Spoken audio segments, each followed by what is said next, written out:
Welcome to part 10 of my story and why I stopped making content for over a year. Where we last left off, I was admitted to the hospital. I had been there for a couple of days. The lung specialist had come in and had said he did not think I had a pneumonia. He had showed images to my mom and my sister, who were both nurses. I okayed it. And he showed them why he didn't think it was pneumonia and now why he think it was more of my heart.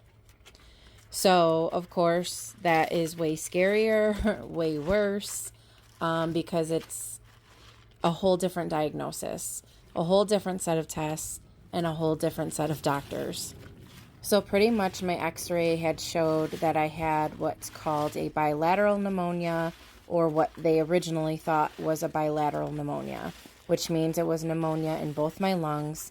But what he had showed my mom and sisters is that normally bilateral pneumonia, they don't mirror each other. So you can have one, but it doesn't show exactly the same type of pneumonia in both your lungs. And what it was showing was that both my lungs had the same type pneumonia in both of them. And that's not normal. It doesn't mean it can't happen, but he, at this point, did not think that's what was going on. He's the lung specialist, so he should know. He's seen them a lot in his life. So instead, we did a cardiac consult. They did come up. They took a look at it. They agreed this is not pneumonia. Instead, they think it was congestive heart failure. To confirm it, they needed to do an echo. They did an echo, and it confirmed that I was in congestive heart failure. My echo showed that my ejection fraction rate was working at a 27%. A normal ejection fraction rate works between a 55 and a 70%. If you don't know what an ejection fraction rate is, it is the percentage of blood that pumps out of your heart. So my blood wasn't pumping correctly out of my heart. So that was putting me in congestive heart failure. The cardiologist believed that this was all viral induced, meaning whatever I got sick from, it attacked my heart. So when I got sick in, October, it all led to this virus, whatever I thought was a cold, a normal cold, it ended up being some kind of virus that attacked my heart.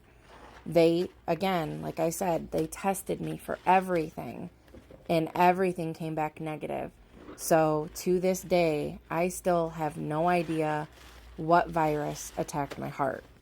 Now, at this point, they weren't 100% sure that it was viral induced. In order to make sure that it was viral induced, I had to get a heart cath done.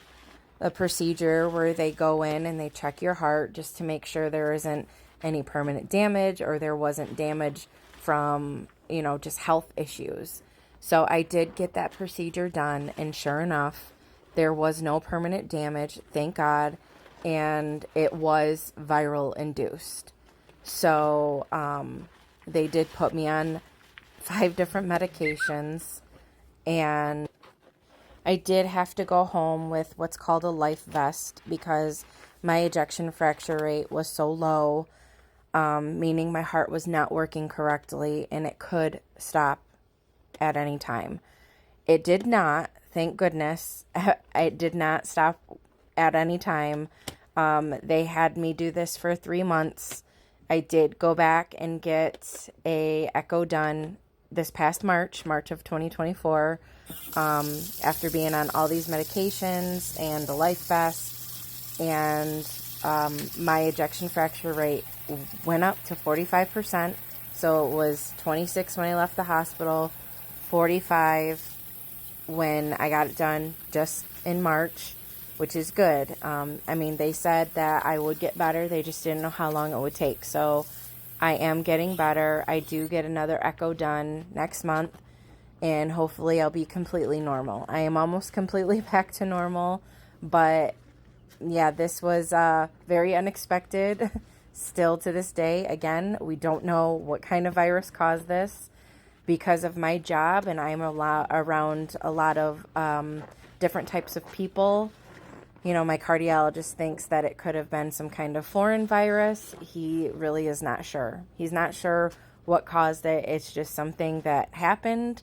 I was the lucky one to get it, but also I was able to fight it off. It didn't cause any permanent damage, and I am on my way to recovery. So fingers crossed, everything will be back to normal next month, and I won't have, any other kind of heart issues.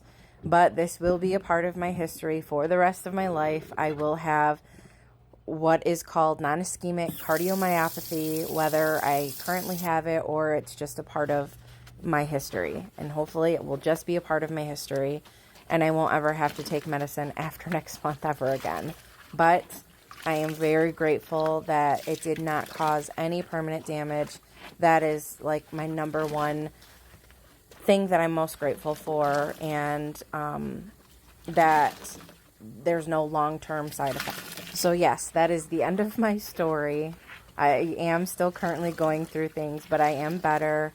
Nothing life-threatening anymore. And I am hoping the rest of 2024 is good to me, because like I said, 2023 was just a series of unfortunate events that I hope never happen again, but I went through it. I survived, somehow came out stronger, and if you guys have any questions, please let me know. That is the end of my story, and I just want to say thank you again for listening to my story and watching my videos. I appreciate all of you.